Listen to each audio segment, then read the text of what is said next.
Hello students, how are you? You are most welcome on your YouTube channel Edumania, where learning begins. तो सबसे पहले कैसे हैं आप? क्या हाल चाल है? मस्त एकदम। आज का जो हमारा टॉपिक है चैप्टर 9th क्लास 9th का force and laws of motion का हम पढ़ेंगे थर्ड लॉ ऑफ मोशन। पहले दो लॉ हैं जो first law of motion, second law of motion, वो हम पढ़ चुके हैं। तो नेक्स्ट जो टॉपिक आएगा आज का third law of motion.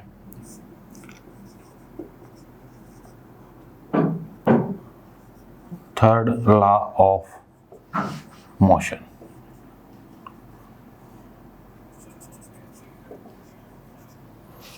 Third law of motion, सबसे पहले हम ये देखते हैं पहले दो लॉ ने क्या बताया है। पहले लॉ ने ये बताया था कि कोई बॉडी अगर रेस्ट में है तो रेस्ट में ही रहती है, यूनिफॉर्म मोशन में तो यूनिफॉर्म मोशन में ही रहती है जब तक उस पर कोई एक्सटर्नल अनबैलेंस फोर्स नहीं लगता। दूसरे लॉ में फिर फोर्स कैलकुलेट किया है, एक्सेलरेशन कितना होगा बॉडी का अगर उस पर ऊपर फोर्स लगेगा तो F बराबर एम ए मैथमेटिकल फॉर्मूलेशन भी पढ़ ली थी और क्या पढ़ा था उसका एक न्यूमेरिकल भी किया था। तो आज नया topic third law of motion हम स्टडी करते हैं। अब सबसे पहले बेसिक सा एग्जांपल लेते हैं फुटबॉल का। फुटबॉल में क्या होता है, फुटबॉल को आपने किक मारी, ठीक है जी, फुटबॉल आगे चली जाती है तो आपके पैर पर भी कुछ उसका इम्पैक्ट आएगा ना, यानी कि आपको हल्का सा महसूस होगा कि पैर पे कुछ लगा है, पैर पे कुछ लगा है। डेली लाइफ में तो ऑब्जर्वेशन देखी होगी आपने। और क्या, स्प्रिंग, स्प्रिंग में क्या होता है, स्प्रिंग को स्ट्रेच करते हैं आप, क्या करते हैं, स्ट्रेच करते हैं, छोड़ते हैं, वापिस आ जाता है, ऐसा देखा होगा आपने। तो थर्ड लॉ ऑफ मोशन में हमेशा आपको एक पेयर ऑफ फोर्सेस मिलेगा। क्या मिलेगा, ये ध्यान दें, pair of forces, pair of forces, pair of forces. Pair का मतलब क्या होता है, जोड़ा, यानी कि दो। उनमें उन फोर्सेस को नाम दिया जाता है action and reaction force, action and reaction force, action and reaction forces. कौन से फोर्स होते हैं वो, एक्शन और रिएक्शन फोर्सेस। अब बात करते हैं बिल्कुल एक और बिल्कुल कॉमन सा एग्जांपल है, रॉकेट देखा होगा आपने। रॉकेट में भी क्या होता है, नीचे गैस निकलती हैं, नीचे क्या निकलती हैं, एग्जॉस्ट गैसेस जिनको बोलते हैं, वो निकलती हैं। रॉकेट कहाँ जाता है, ऊपर जाता है। ऐसी ही तो पिक्चर है जी, ये देखिए ध्यान से, ये है जी रॉकेट। यहाँ पे क्या निकलती हैं, एग्जॉस्ट गैसेस। क्या है ये, एग्जॉस्ट गैसेस। तो रॉकेट कहाँ जाता है, अपवर्ड डायरेक्शन में। कहाँ पर जाता है, अपवर्ड। गैसेज कहाँ निकल रही है, डाउनवर्ड। कौन सी डायरेक्शन में निकल रही है एग्जॉस्ट गैसेज, डाउनवर्ड डायरेक्शन में। रॉकेट कौन सी डायरेक्शन में जा रहा है, अपवर्ड डायरेक्शन में। तो एक फोर्स को हम यहाँ पर एक्शन फोर्स बोल सकते हैं और दूसरे को रिएक्शन फोर्स बोल सकते हैं। मान लीजिए ये अपवर्ड जो फोर्स लग रहा है, ये अपवर्ड वाला, इसको आपने बोला है एक्शन। क्या बोला है, एक्शन। और नीचे वाले को बोला है रिएक्शन। री माने एक्शन का उल्टा, रिएक्शन, रिएक्शन। तो दो फोर्स कौन कौन से बताए हैं, action and reaction forces, action and reaction forces. तो जो न्यूटन का थर्ड लॉ है मोशन का, वो क्या स्टेट करता है, वो यही स्टेट करता है कि जो ये एक्शन और रिएक्शन फोर्सेज होते हैं ना, ये मैग्नीट्यूड में इक्वल होते हैं और डायरेक्शन में अपोजिट होते हैं। मैग्नीट्यूड में इक्वल, डायरेक्शन में अपोजिट। डस्टर कहाँ है, ये रहा, डस्टर ले लेते हैं एक बार। कि जो एक्शन और रिएक्शन फोर्सेज हैं इक्वल और अपोजिट होते हैं। तो इसको देखिए, स्टेटमेंट क्या है थर्ड लॉ की।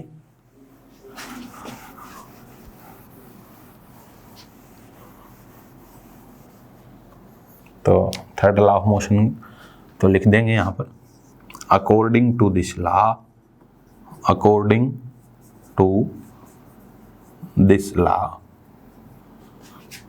comma, for every action, for every action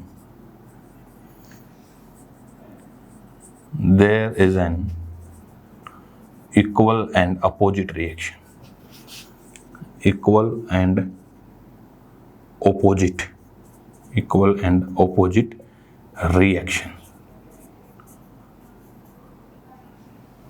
ये है जी, for every action there is an equal and opposite reaction. अब इस बात को एक और मोर एग्जाम्पल जो बहुत ही फेमिलियर है, सड़क पे वॉक करते हैं, हम जाते हैं तो सड़क पे चलने के लिए आपको क्या चाहिए? फोर्स चाहिए। फोर्स कौन सा लगाते हैं आप? मस्कुलर फोर्स यानी कि आप शरीर का, मांसपेशियों का बल लगाते हैं। तो मांसपेशियों का बल लगाते हैं तो क्या सड़क भी आपके ऊपर फोर्स लगाती है? जो रोड है, अब न्यूटन के थर्ड लॉ के अकॉर्डिंग यही तो बताया है जी, एक्शन और रिएक्शन होते हैं ना। तो एक्शन और रिएक्शन होगा तो आपने मस्कुलर फोर्स लगा दिया है, यानी कि आप ग्राउंड को बैक पुश कर रहे हैं। You are pushing the ground backward, that will give you upward force. जो आगे की तरफ आप चल पा रहे हैं वो आपको, जो आपने मस्कुलर फोर्स बैकवर्ड डायरेक्शन में रोड के ऊपर लगाया है वो प्रोवाइड करवा रहा है। तो यही इस्लाम में कहना है आपने कि एवरी एक्शन के लिए इक्वल एंड अपोजिट रिएक्शन होता है। और जो खास बात है इस्लाम में कि ये दोनों जो फोर्स हैं, एक्शन और रिएक्शन फोर्सेज के, ये दो डिफरेंट बॉडीज पर लगने चाहिए, दो डिफरेंट बॉडीज पर। जैसे सर्कुलर मोशन की बात करते हैं हम, सर्कुलर मोशन में सेंट्रीपिटल फोर्स पढ़ा था आपने, केंद्रीय बल, जिसको सेंटर की तरफ बोलते हैं। ये देखिए ध्यान से, जब सर्कुलर मोशन होती है ना, सर्कुलर मोशन जैसे मून अर्थ के अराउंड रिवॉल्व करता है तो एक तो सेंटर की तरफ फोर्स लगता है ऐसे, जिसको बोलते हैं सेंट्रीपिटल फोर्स। क्या बोलते हैं? Centripetal force. और एक शूडो फोर्स, जिसको छदम बल बोलते हैं, इसके अपोजिट मानते हैं, जिसको सेंट्रीफ्यूगल बोला जाता है, सेंट्रीफ्यूगल फोर्स। तो ये दोनों फोर्स इक्वल और अपोजिट होते हैं। तो क्या ये न्यूटन के थर्ड लॉ को ओबे करते हैं? तो आंसर क्या होगा? नहीं, क्योंकि ये दोनों जो फोर्स हैं वो एक ही बॉडी पर लग रहे हैं। न्यूटन थर्ड लॉ के लिए दो ऑब्जेक्ट होने जरूरी हैं जी, कि सेंट्रीपिटल फोर्स और सेंट्रीफ्यूगल जो फोर्स हैं वो एक ही बॉडी पर लग रहे हैं, इसीलिए ये न्यूटन के थर्ड लॉ को ओबे नहीं करते। दूसरा जो एग्जाम्पल और क्या है, सेलर वाला क्या? जब कोई भी सेलर बोट से बाहर आता है, बोट से कहाँ आता है? बाहर। अरे मान लीजिए ये पानी दिखाएंगे ब्लू कलर से, ठीक है जी। यहाँ पर आपने बना दी बोट। क्या बना दी? बोट। ये है जी। तो जब सेलर, कोई भी नाविक जब इससे बाहर जाता है, यहाँ पर ऐसे, यहाँ पर आएगा तो ये आगे की तरफ फोर्स लगाएगा, यहाँ पर इस डायरेक्शन में फोर्स। तो जो बोट है वो पीछे जाएगी इस डायरेक्शन में। बोट मूव्स बैकवर्ड,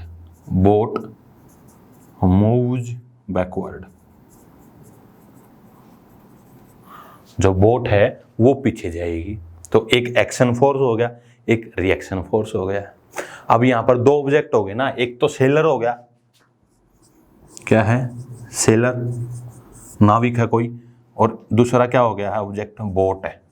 तो इसीलिए बोला गया है न्यूटन थर्ड लॉ में हमेशा दो ऑब्जेक्ट होने जरूरी हैं।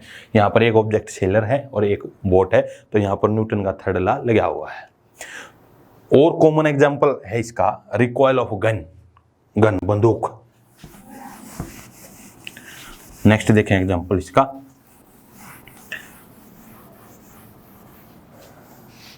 Recoil of gun. मान लीजिए दुनाली है जी, ठीक है। यहाँ पर आकर के मान लीजिए बनी हुई है कुछ ऐसे, this is not to the scale. ये ट्रिगरिंग बटन है, यहाँ पर मान लीजिए इस टाइप में कुछ भी है, ठीक है, ओके। तो यहां पर क्या होती है, बुलेट क्या होती है, इस शेप में बुलेट।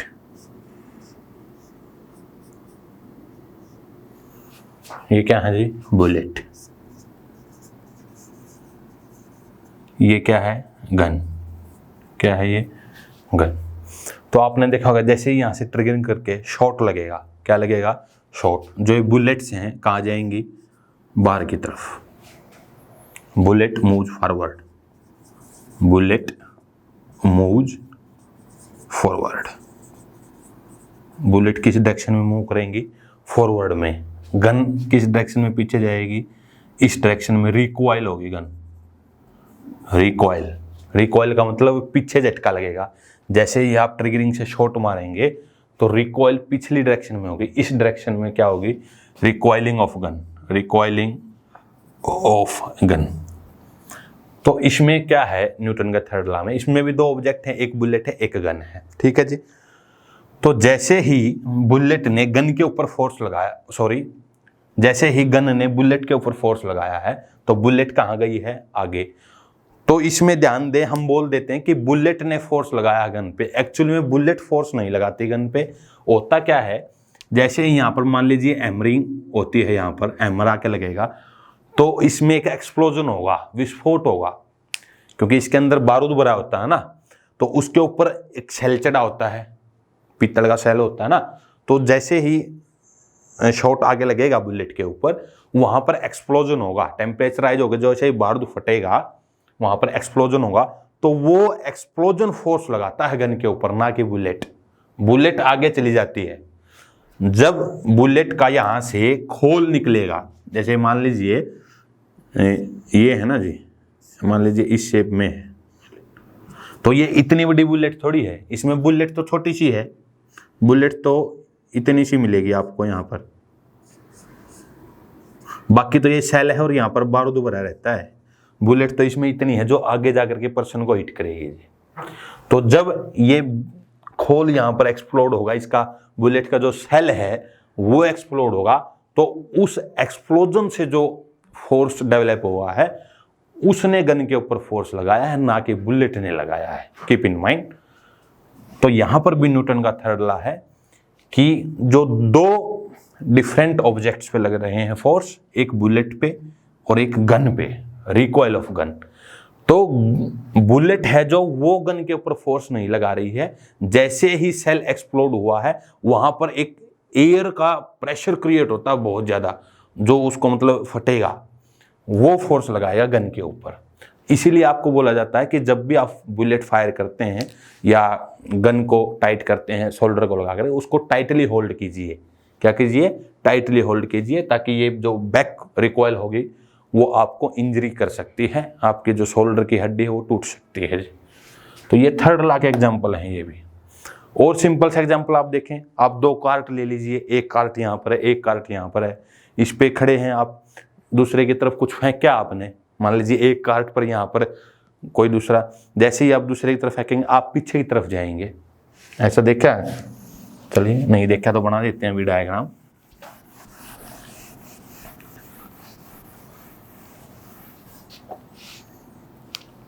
क्या, जैसे मान लीजिए ये है जी कार्ट, यहां पर कोई ये गाड़ी सी बन गई है जी, थोड़ा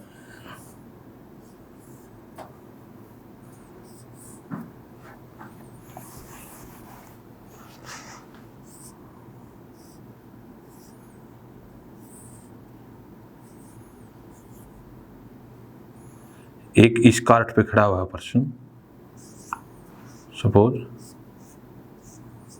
और एक यहां पर खड़ा हुआ है पर्सन।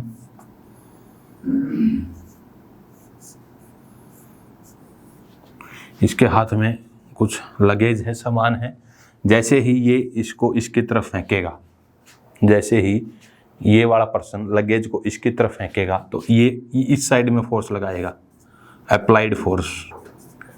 इस डायरेक्शन में क्या होगा, अप्लाइड फोर्स। तो ये कार्ट इस साइड मूव करेगा, motion of cart, motion of cart. तो इसमें भी दो ऑब्जेक्ट हैं, कितने हैं, एक तो कार्ट और एक ये person.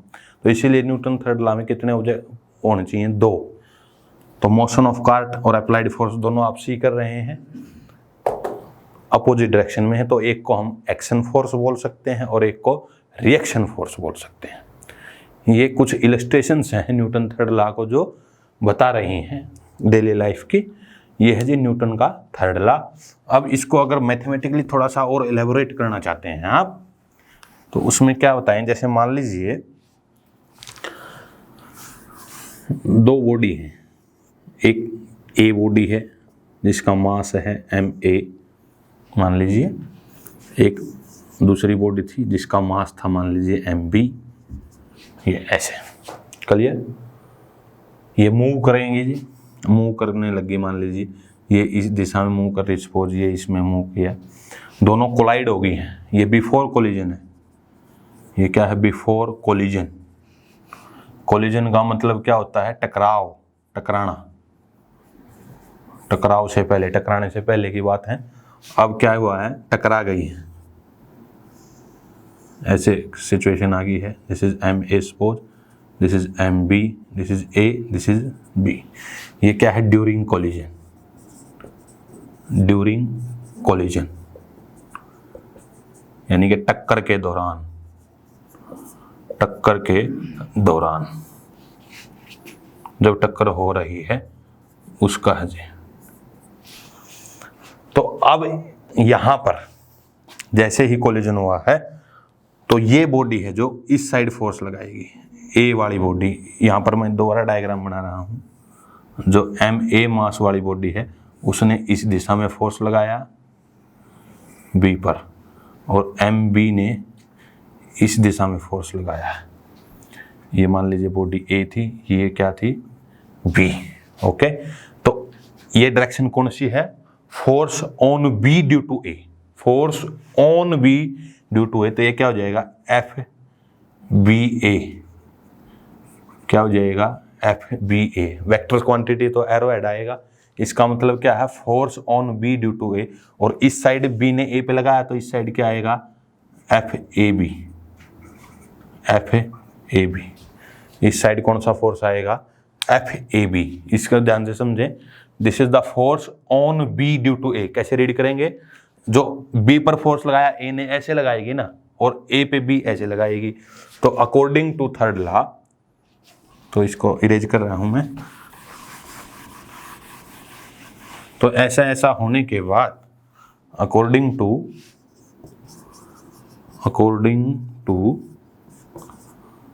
Third law of motion, third law of motion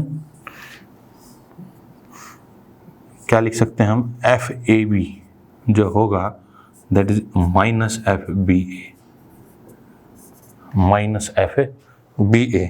यानी कहने का मतलब force on A due to B magnitude में तो इक्वल है, बस ये नेगेटिव साइन क्या कर रहा है, सिग्निफाई कि डायरेक्शन अपोजिट है। मैग्नीट्यूड तो बराबर है, यानी कि 10 न्यूटन का इसने लगाया, 10 का इसने लगाया, बस अपोजिट दिशा में लगाया। अगर इसको मान लीजिए जैसे ये है ना कोऑर्डिनेट एक्सिस, ये प्लस एक्स एक्सिस है, ये माइनस एक्सिस, तो इस दिशा को अगर पॉजिटिव माने तो ये पॉजिटिव हो जाएगा, इस साइड ये नेगेटिव तो ये नेगेटिव डायरेक्शन में हो जाएगा। क्लियर है जी। तो FAB किसके बराबर हो गया, माइनस का FBA। ये मैथमेटिकली हम समझ सकते हैं न्यूटन थर्ड लॉ क्या कहता है। तो जो एक्शन और रिएक्शन फोर्स होते हैं, एक एक्शन फोर्स एक रिएक्शन, वो इक्वल और अपोजिट होते हैं। नेगेटिव साइन ये दिखा रहा है कि ये अपोजिट डायरेक्शन में है। तो this is the Newton third law of motion. तो टाइम देख लेते हैं एक बार, कितना हो गया, 19। तो चलिए नेक्स्ट टॉपिक देखते हैं, हो जाएगा। नेक्स्ट जो टॉपिक है आपके लेसन का, that is conservation of momentum. ध्यान से समझे जी। नेक्स्ट टॉपिक है conservation of momentum, conservation of momentum, conservation of momentum. तो कंजर्वेशन ऑफ मोमेंटम, अब पहले बात कंजर्वेशन क्या होता है, इसको law of conservation of momentum भी बोलते हैं। लॉ ऑफ कंजर्वेशन, दूसरा नाम क्या हो सकता है इसका, law of conservation of momentum. तो कंजर्वेशन वर्ड का मतलब होता है संरक्षित, हिंदी मीनिंग क्या है, संरक्षित रहना, संरक्षित। संरक्षित, संरक्षित का मतलब होता है जिसका लॉस ना हो, जिसका लॉस ना हो, तो इसको बोलते हैं संरक्षित रहना। मोमेंटम, मोमेंटम पढ़ा था P बराबर m इंटू में v, जो अमाउंट ऑफ मोशन होता है दैट इज m इंटू में v। तो law of conservation of momentum का मतलब क्या है, ये क्या स्टेट करेगा कि for an isolated system net momentum remains conserved, net momentum remains conserved. इसको पहले थोड़ा सा मैं डेली लाइफ के एग्जांपल देके आपको समझाता हूँ ये कैसे गवर्न हो रहा है। कि मान लीजिए दो बॉडी, क्या है, दो बॉडी हैं, जैसे इलस्ट्रेशन देखें एक छोटी सी,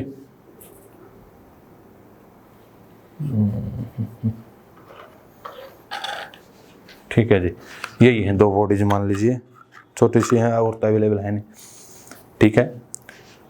तो ये बॉडी मान लीजिए हम पूरी स्पीड से इसके साथ टकराई, इसके साथ, ये भी हल्की स्पीड में, तो इसका कुछ ना कुछ मोमेंटम होगा। मान लीजिए इसका मास है 1 किलोग्राम, स्पीड है 10, ठीक हो गया। तो मोमेंटम कितना होगा, 10 मल्टीप्लाई बाई 10।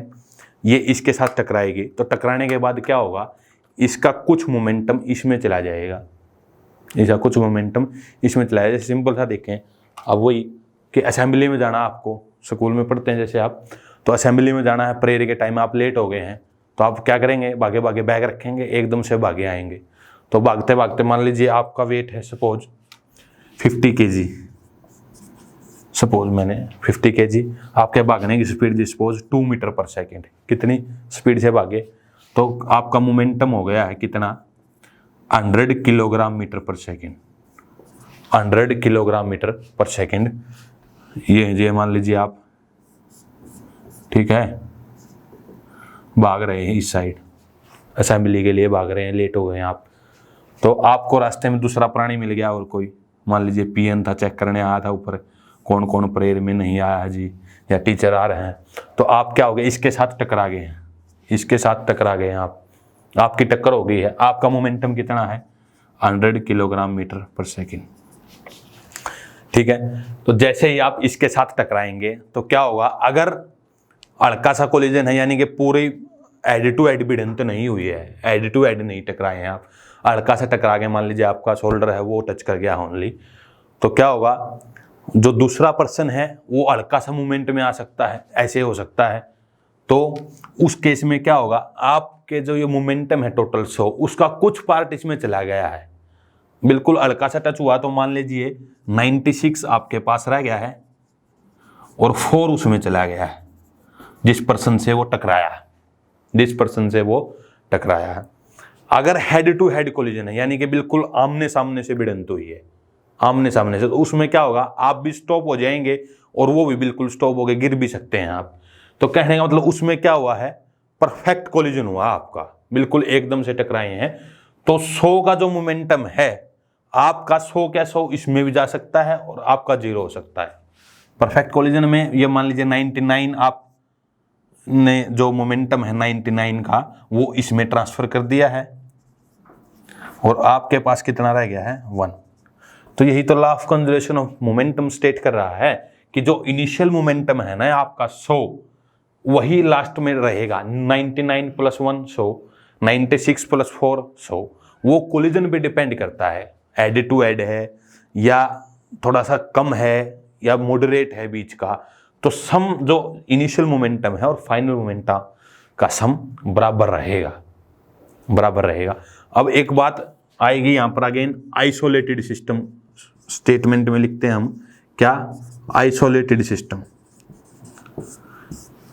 अब कोई भी कंजर्वेशन लॉज हम पढ़ते हैं, कोई भी एनर्जी का, उसके लिए सिस्टम आइसोलेटेड होना जरूरी है। अब आइसोलेटेड सिस्टम क्या है, आइसोलेटेड सिस्टम वो सिस्टम होता है, आइसोलेटेड सिस्टम कौन सा है जी, जो free from external forces, free from external forces, free from external forces, यानी कि कहने का मतलब क्या है, उस पर कोई एक्सटर्नल फोर्स काम नहीं करना चाहिए। ब्लैक मार्कर पता नहीं कहाँ गया, क्या कहाँ रख दिया रे, मिल गया। तो ऐसा सिस्टम जो फ्री फ्रॉम एक्सटर्नल फोर्सेस हो, यानी कि इसका मतलब भी समझे क्या है, जैसे आप भाग रहे हैं असेंबली के लिए, तो आपको कोई और थोड़ी धक्का दे रहा है, जितना आप में मस्कुलर एफर्ट है, यानी कि जितनी तेज आप भाग सकते हैं, आप खुद के ही फोर्स से तो भाग रहे हैं, आपको कोई पीछे से बार बार धक्का थोड़ी दिया जा रहा है। अगर ऐसा होगा तो ये जो लॉ है कंजर्वेशन ऑफ लीनियर मोमेंटम का, वो वैलिड नहीं रहेगा, क्योंकि फिर आपका मोमेंटम 100 फिक्स नहीं होगा इनिशियल। जैसे आपको धक्का देता रहेगा, अगर मान लीजिए ज्यादा धक्का दिया तो ज्यादा मोमेंटम होगा, कम धक्का दिया तो कम हो गया, तो वो फिक्स नहीं रहेगा। ध्यान से समझे इस बात को, बहुत ही इंपॉर्टेंट और कीवर्ड है इस लॉ का। आइसोलेटेड सिस्टम वो होता है जिसपे कोई एक्सटर्नल फोर्स ना हो, यानी कि बाहरी सिस्टम से कटा हुआ। जिस पर्सन से आप टकराए हैं वो भी, और आप टकराए हैं आप भी, ठीक है जी, दोनों पे कोई एक्सटर्नल फोर्स नहीं है। आप दोनों अपनी जो कैपेसिटी है आपकी खुद की, मस्कुलर एफर्ट है, उसी के साथ टकराए हैं जी, एक्स्ट्रा आपको कोई धक्का नहीं मिल रहा है। तो आइसोलेटेड सिस्टम होना बहुत ही जरूरी है, अदरवाइज कंजर्व क्यों नहीं होगा, क्योंकि आपका मोमेंटम लगातार बढ़ता रहेगा, घट भी सकता है, बढ़ भी सकता है। रुक गए या धक्का ज्यादा दे दिया तो आपका मोमेंटम बढ़ गया, फिर वो फिक्स नहीं रहेगा ना 100। समझ में आ रही बात? तो उसमें क्या है, एडिशन ऑफ मोमेंटम होता रहेगा आप में बार बार। अगर सिस्टम आइसोलेटेड नहीं है तो एडिशन ऑफ मोमेंटम होता है, क्योंकि एक्सटर्नल फोर्स आप पे लगातार लगता रहेगा, वो आपकी वी बढ़ाता रहेगा जी, वी बढ़ेगा तो पी बढ़ेगा। तो फिर हम कैसे बोल सकते हैं कि इनिशियल कितना है? वो कुछ भी हो सकता है, क्योंकि वो तो लगातार बढ़ रहा है। इसीलिए सिस्टम का आइसोलेटेड होना बहुत ही एसेंशियल है, जरूरी है। तो ये कुछ इलस्ट्रेशन है कि law of conservation of momentum क्या स्टेट करता है कि आइसोलेटेड सिस्टम के लिए, एक ऐसा सिस्टम जो फ्री फ्रॉम एक्सटर्नल फोर्सेस हो, उसके लिए टोटल मोमेंटम कंजर्व रहेगा। जितना शुरू में है टकराने के बाद भी उतना ही रहेगा। वो दोनों बॉडीज में कैसे डिस्ट्रीब्यूट होगा वो कोलिजन पे डिपेंड करता है, मास पे डिपेंड करता है। ओके, जैसे मान लीजिए आपके हाथ में एक स्मॉल स्टोन है और एक आगे भारी स्टोन रखा है, तो क्या देखेंगे आप, जैसे ही स्टोन फेंक के मारा, भारी तो हिला ही नहीं, भारी तो हिला ही नहीं ना, वो उससे टकरा के रिबाउंस हो गया, टकरा के वापिस तो क्यों आया है, न्यूटन के थर्ड लॉ के अकॉर्डिंग। अब उसका जो मोमेंटम था, स्मॉल स्टोन का जो मोमेंटम था, वो उसमें ट्रांसफर तो हुआ है, कुछ भारी स्टोन में ट्रांसफर तो हुआ है, लेकिन वो इतना नहीं था कि उसको हिला सके, उसके लिए हमें ज्यादा मोमेंटम चाहिए। तो मोमेंटम ट्रांसफर तो हुआ स्मॉल स्टोन का, जैसे मान लीजिए 100 का ही मोमेंटम था, तो स्मॉल स्टोन का मान लीजिए 70 उसमें चला गया, 30 स्मॉल स्टोन के पास रह गया, क्योंकि वो टकराने के बाद रेस्ट में आ गया, 30 रह गया मान लीजिए। तो वो 70 जो मोमेंटम उसमें चला तो गया, लेकिन उसका उसके ऊपर कोई असर नहीं हुआ है, क्योंकि वो इतना भारी है, 70 को मतलब नजरअंदाज कर गया, गोल ही नहीं रहा 70 को, उसको चाहिए 200 का। समझ में आ रही बात? तो ये है कंजर्वेशन ऑफ मोमेंटम की आइसोलेटेड सिस्टम के लिए जो इनिशियल मोमेंटम होता है सिस्टम का और फाइनल मोमेंटम जो कोलिजन के बाद होता है, दोनों बराबर होते हैं, दोनों बराबर होते हैं। तो इसकी स्टेटमेंट क्या बनेगी, स्टेटमेंट देखें,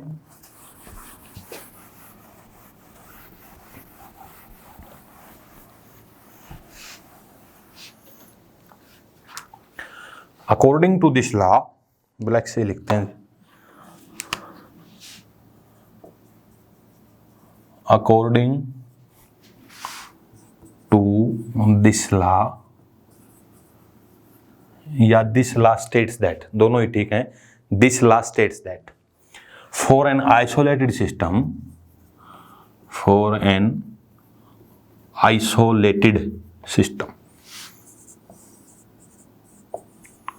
आइसोलेटेड सिस्टम जिसके ऊपर कोई एक्सटर्नल फोर्स ना हो, for an isolated system net momentum